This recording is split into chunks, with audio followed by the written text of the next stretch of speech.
घटनाओं के इस अप्रत्याशित मोड़ से आश्चर्यचकित होकर जैसे ही लूसियन ने युद्ध शक्ति डमी की ओर रुख किया, वह अपने रूप में आ गया। उसकी आंखें दृढ़ संकल्प से चमक रही थीं और उसकी भुजा 1000 शक्तिशाली आभा से भरी हुई थी। उसने परीक्षण कर रहे डमी पर एक करारा प्रहार किया। बल इतना शक्तिशाली था कि उसने अपने पीछे का शीशा तोड़ दिया, जिससे हर कोई आश्चर्यचकित रह गया।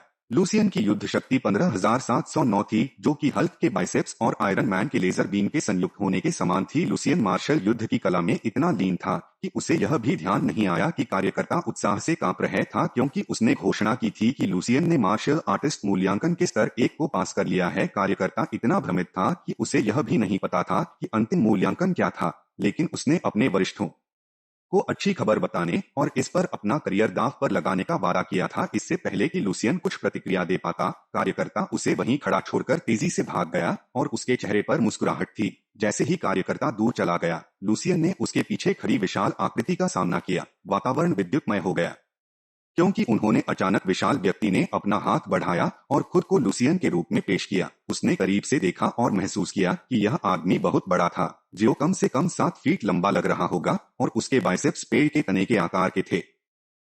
लेकिन लूसियन भयभीत नहीं हुआ। उसने अपना हाथ बढ़ाया और जियो से हाथ मिलाया, जो एक बड़ी मुस्कुराहट के साथ मुस्कुराया और ऐसा लग रहा था जैसे उसने अभी अभी लॉटरी जीती हो। यह स्पष्ट था कि वह लूसियन से हाथ मिलाकर वास्तव में खुश था।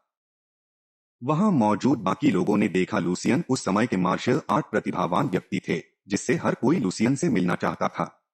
सैकड़ों लोग उसका पीछा कर रहे थे, लेकिन वे लूसियन की लाइटनिंग फास्ट रिफ्लेक्स के साथ टिक नहीं सके। मूल्यांकन केंद्र के बाहर युवा लड़कियों का एक समूह इंतजार कर रहा था। उनके बीच उसकी बहन थी, जिसने उसका नाम चिल्लाया और उसका ध्यान खींचा। लूसियन यह सोचते हुए उनकी ओर चला गया कि उसकी बहन इस स्थान पर क्यों थी। उसकी बहन भी उतनी ही भ्रमित थी जो 2 लड़कियां लियूशिन की बहन के साथ थीं। वे सहपाठी थीं और वे दोनों लूसियन के सुंदर रूप से आकर्षित थीं। एक बार फिर उसने खुद को सपनों के दायरे में पाया। उसने सपनों की दुनिया में अपने भरोसेमंद सहायक को अपने जीवन का रिकॉर्ड खींचने के लिए बुलाया। जैसे ही उसने पन्ने पलटे, लूशान यह देखकर खुश हो गया कि उसका भविष्य बदल गया है। 87 वर्ष की परिपक्व उम्र में उनकी मृत्यु हो गई। निश्चित रूप से यह सबसे रोमांचक जीवन नहीं लग सकता है, लेकिन यह निश्चित रूप से 37 वर्ष की आयु में लेवल 4 मार्शल आर्टिस्ट के रूप में मरने से बेहतर था। उनके नए जीवन का आनंद लेते हुए विवरण के माध्यम से स्कैन किया गया। 18 साल की उम्र में उन्होंने छोटी-छोटी जीतें हासिल की, जिसके बाद वे लेवल 2 के मार्शल आर्टिस्ट बन गए और एक प्रतिष्ठित प्रोडिजी कैंप में भाग लिया, जहां उन्होंने शीर्ष 20 में जगह बनाई। स्नातक होने के बाद उन्होंने विश्वविद्यालय में 3 और साल बिताए। उन्होंने 5 साल तक सेना में सेवा की और सेवानिवृत्त हो गए।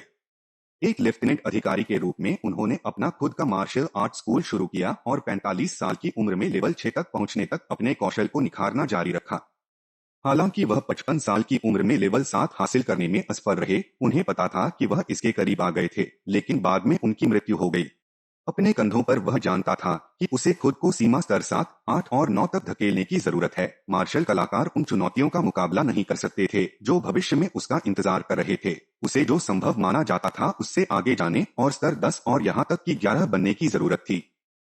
शहर ने एक प्रतिनिधि भेजा था और आशाजनक परिणामों की कमी एक शर्मिंदगी का कारण बन रही थी, जिससे मामला और भी बदतर हो गया था। किसी भी उम्मीदवार की अनुपस्थिति परम अपमान थी। उस व्यक्ति की आवाज में रोष और अवमानना की झलक थी जब उसने यह तीखा संदेश दिया था। उस व्यक्ति के अंतिम शब्द दृढ़ और दृढ़ थे।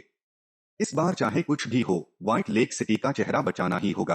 अंततः उन्होंने एक अचानक क्लिक के साथ कॉल समाप्त कर दी, जिससे चेयरमैन चिल्लाकर स्थिति की गंभीरता पर विचार करने लगे। चेयरमैन जियो हताशा और गुस्से से लाल थे। उन्होंने कागजों के ढेर के चारों ओर अपनी मुट्ठियां भींच लीं। जब तभी एक सचिव अचानक उनके कार्यालय में घुस आया और तत्काल समाचार के साथ उनके विचारों को बाधित कर दिया। अध्यक्ष जियो ध्यान भटकाने के मूड में नहीं थे, लेकिन सचिव इस बात पर अड़े थे कि वह समाचार सुने। उन्होंने एक 18 वर्षीय लेवल 2 मार्शल आर्टिस्ट का संदेश प्रसारित किया, 15,000 की चौंका देने वाली युद्ध शक्ति के साथ। यह खबर चेयरमैन के लिए ताजी हवा के झोंके की तरह थी। उनके अंधेरे दिन में आशा की एक किरण थी। यह खबर सुनते ही चेयरमैन जियो ने सचिव से टैबलेट छीन लिया और उत्सुकता से रिकॉर्डिंग की जांच की, जिससे सेना भी हिल गई। अध्यक्ष झाओ शार्प, मैंने कुछ उल्लेखनीय पकड़ा जो एक आदर्श राज्य पंचिंग तकनीक को क्रियान्वित कर रहा था। अध्यक्ष ने सचिव को एक शब्दावली समझाई जो केवल सबसे विशिष्ट मार्शल आर्ट सर्कल में उपयोग की जाती है। अध्यक्ष ने कोशिश की स्पष्टीकरण को सरल बनाने के लिए। हैरान सचिव ने उसे बताया कि दुनिया में 10 से भी कम लोग इतनी कम उम्र में यह उपलब्धि हासिल कर सकते हैं। लेकिन इतना ही नहीं, चेयरमैन ने लुसियन की व्यक्तिगत जानकारी की गहराई से जांच की और कुछ और भी आश्चर्यजनक पाया कि 18 साल की उम्र में ऐसा कैसे हो सकता है। अपने सचिव को हवा में ऊपर उठाया और उसे कसकर गले लगाया और जिससे वह शर्मा गई और उसे चारों ओर घुमाया। उसने घोषणा की कि लुसियन एक मार्शल कलाकार प्रतिभा थी जो 10 मिलियन में केवल एक बार मौजूद थी। सचिव अभी भी थोड़ा सा है। डिजी ने चेयरमैन से पूछा कि चेहरे पर बड़ी मुस्कान के साथ एक प्रतिभाशाली मार्शल कलाकार ने क्या किया। चेयरमैन जियाओ ने बताया कि कुछ मार्शल कलाकार प्राकृतिक प्रतिभा के साथ पैदा हुए थे जिसने उन्हें कल्पना से परे क्षमताएं प्रदान की, जबकि कुछ को अपने रक्त ऊर्जा स्तर में भारी उछाल का अनुभव हो सकता है। अध्यक्ष जियो ने जल्दी से कपड़े पहने। वह युवा प्रोडिजी को देखने के लिए इंतजार नहीं कर सकते थे और उसी क्षण उसे जीवन भर का एक उज्ज्वल अवसर प्रदान कर सकते थे। लाल विमान से आंखों वाले छात्र उत्सुकता से उस लड़की के पास पहुंचे और खबर दी कि आखिरकार उन्होंने लुसियन की असली पहचान और उसके निवास स्थान का पता लगा लिया है। छोटे छात्र उत्सुक थे कि उनके वरिष्ठ इस औसत और गरीब बच्चे का पता लगाने के लिए इतना समय क्यों दे रहे हैं। वह मदद नहीं कर सकती थी, लेकिन आश्चर्य कर रही थी कि क्या लुसियन ने किसी तरह से उसके क्रोध को उकसाया था। लेकिन लड़कियों ने स्टर्न शश के साथ अपने संदेह को शांत कर दिया। उसका ध्यान पहले से ही उसके फोन पर आने वाली कॉल पर गया था। बातचीत से यह स्पष्ट हो गया कि दूसरे पक्ष ने भी अपनी नजरें जमा ली थीं लुसियन पर और लड़की को पता था कि वह एक भी पल बर्बाद नहीं कर सकती। लड़की ने युवा छात्र को जल्दी से जाने और माता-पिता और छोटे भाई-बहन दोनों के लिए भव्य उपहार लाने का आदेश दिया। हालांकि अभी भी भ्रमित छात्र ने उससे सवाल करने की हिम्मत नहीं की। प्राधिकरण और बिना कुछ सोचे समझे शॉपिंग सेंटर की ओर भाग गया। इस बीच लुसियन के विनम्र निवास पर वापस आने पर उसके शयन कक्ष के दरवाजे पर जोर से दस्तक होने से वह जाग गया। जब उसने दरवाजा खोला तो उसकी मुलाकात एक अप्रत्याशित स्थान से हुई जिसमें उसका पूरा परिवार दो अपरिचित चेहरों के साथ था। इससे पहले कि उनकी मां अजनबियों का परिचय करा पाती, वे लिविंग रूम में इकट्ठा हो गए। उनमें से एक ने उत्सुकता से आगे बढ़कर खुद को प्रतिष्ठित White Lake Martial Artist Association के अध्यक्ष के रूप में पेश किया। लुसियन को पता था कि इस तरह के उच्च रैंकिंग वाले व्यक्ति को कम से कम लेवल 6 मार्शल होना चाहिए। लेकिन लुसियन ने अपना शांत स्वभाव बनाए रखा और उस व्यक्ति का फैलाया हुआ हाथ हिलाया। लुसियन के अड़िग व्यवहार से प्रभावित अध्यक्ष मदद नहीं कर सके, लेकिन युवा व्यक्ति लुसियन की मां के लिए प्रशंसा की भावना महसूस की। फिर दूसरे अजनबी और रेड प्लेन मार्शल से आई श्वान का परिचय कराया।